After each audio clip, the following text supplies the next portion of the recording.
Hello, and welcome back to my most amazing and fabulous YouTube channel. I'm Dr. Melissa Bird, and I'm running for Congress in Oregon's 4th Congressional District. I am coming here today to talk a little bit about, I'm here to tell you a story that leads into my political experience. So, a couple of weeks ago, let's go backwards. On Labor Day weekend, I was part of an interfaith service here in Corvallis, where I spoke about my experience of coming to church and finding a church that was LGBT affirming and open to me and my family. And so I told that story, and there was much laughter and many tears. And that's another story maybe I'll tell on here eventually. But anyway, I gave that speech.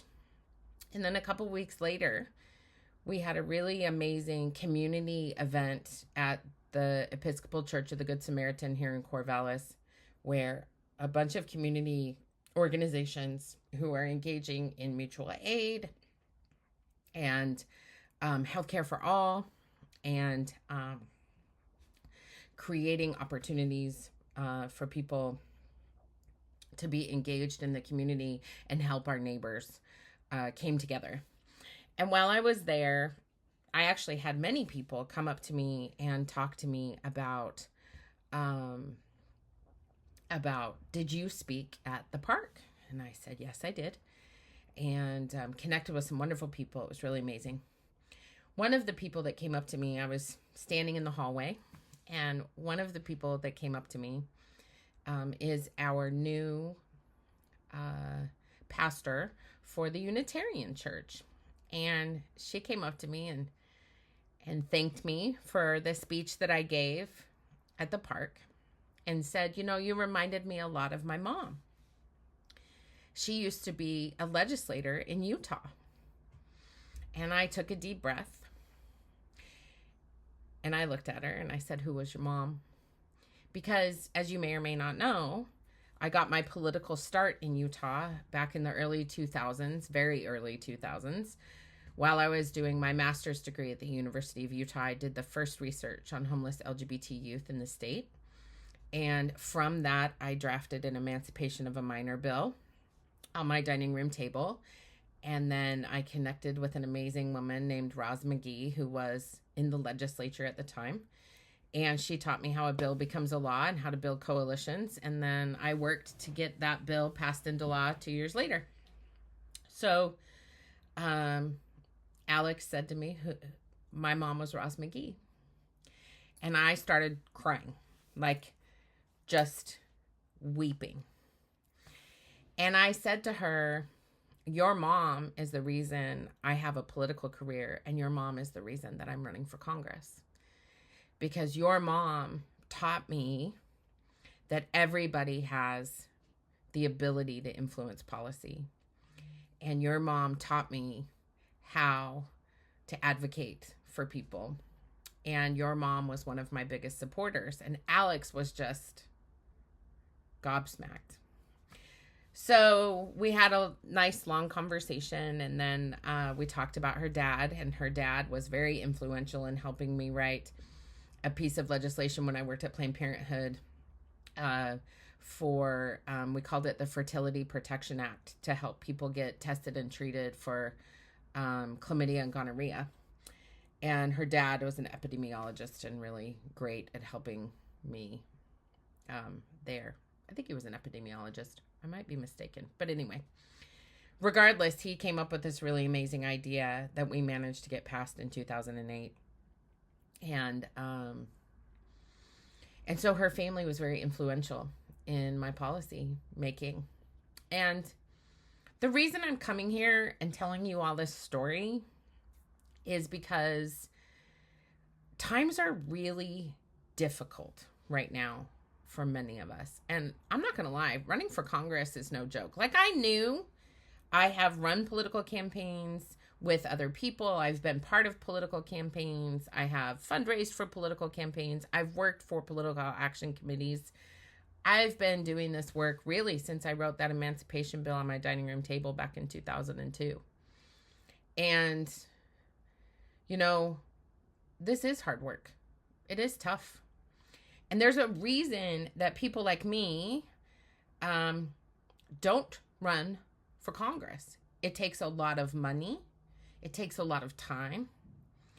And I think the reason we don't have representation of working families, working parents,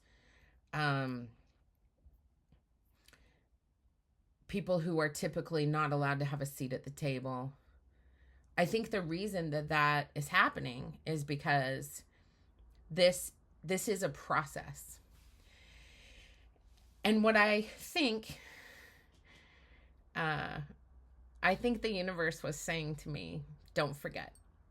Don't forget the people who helped you get here. And don't forget that you've done really difficult and complicated things before. Because it's no small task to get an emancipation of a minor bill passed in a conservative state where families and children are paramount to the predominant religion. It was a 2-year battle, and I barely lost it the first year, and the second year it passed with flying colors, and that bill still sits in my office. I can see it over there on my wall. But the reason I'm telling you all this is because I truly believe when we are on the path we are meant to be on, that the signs are everywhere. And that week that Alex reminded me of Roz, that week was a tough week. And I had heard some things that people were saying about me that were very harmful.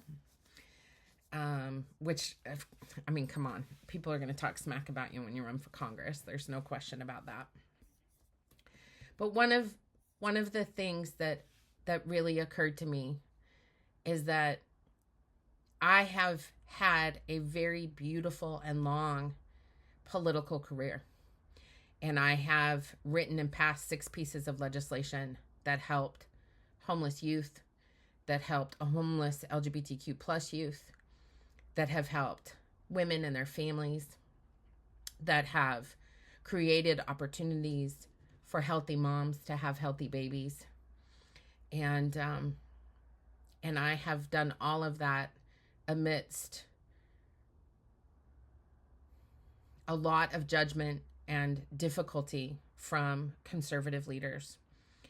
And that is one of the reasons that I'm running for Congress, because I can see what's happening in Congress. I can see what's happening at the federal level. And I have a special talent and a special skill for engaging with what's going on right now. I know how to talk to people who don't agree with me. I know how to talk to people and have real human connective conversations about our communities. And as I have been meeting with people in the district, including Republican voters, because this district is made up of a variety of voters because it is such a rural coastal district. I'm talking to people and we are connecting, and I am having people say to me, you know, I wish I was a registered Democrat so I could run, so I could vote for you in the primary. And you know what that tells me? That tells me, first of all, that I am doing what I was put here on this earth to do right now. It tells me that I'm inspiring people. It tells me that we need new leadership that is actually connecting with all voters. It also tells me that Oregon needs to open up its Democratic primary, because the fact that we have a closed primary is no different than Utah having a closed Republican primary. Our primary should be open so that people have a voice in who is representing them at the highest level of government, especially now.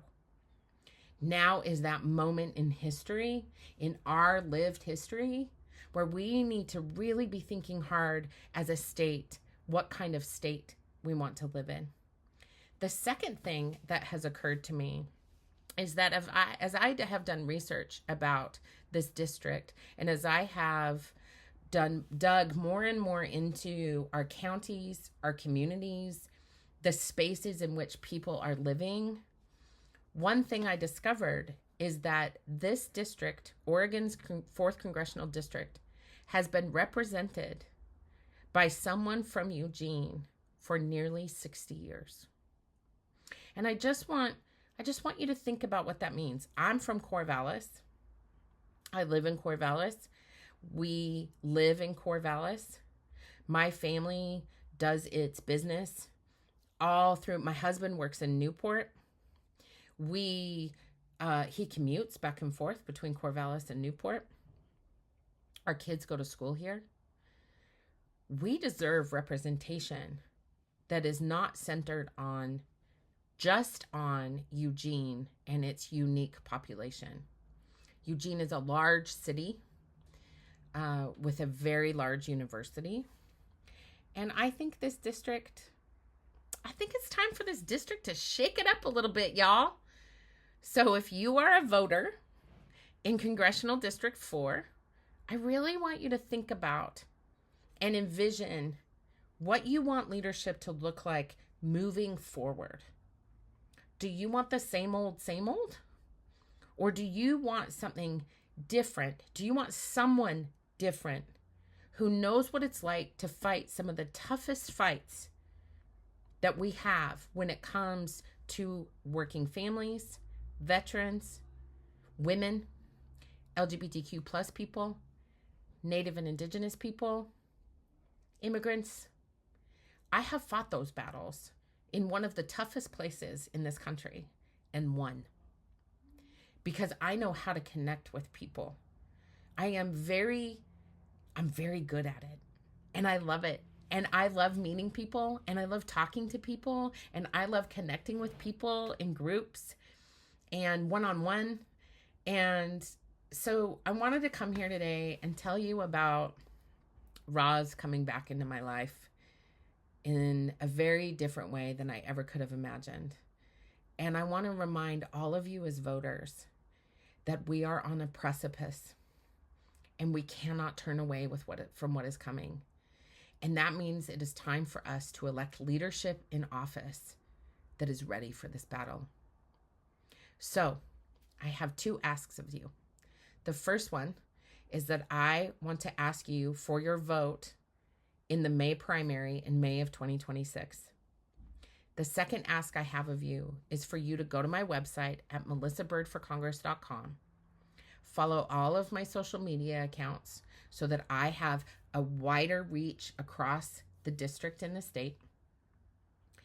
And as you do so, I'd like you to share my website and my social media with your friends and family. Tell them why this election is important. Today, as I'm recording this, our government is shut down. People are either getting furloughed or are working for free. In this nation, that should not be the reality that we are facing in 2025. And I want to encourage all of you to really think about that as you are watching this video and thinking about who you want representing you moving forward as we are watching our democracy get hijacked. So those are the things I want. Your vote, and I want you to spread the word about Melissa Bird for Congress. Thank you so much for listening to me. And Alex, I don't know if you're ever going to see this, but thank you so much for your support and your love and reminding me that policy work, it starts somewhere and it never ends. I think you're all amazing. Thank you so much for listening to me and have a great day.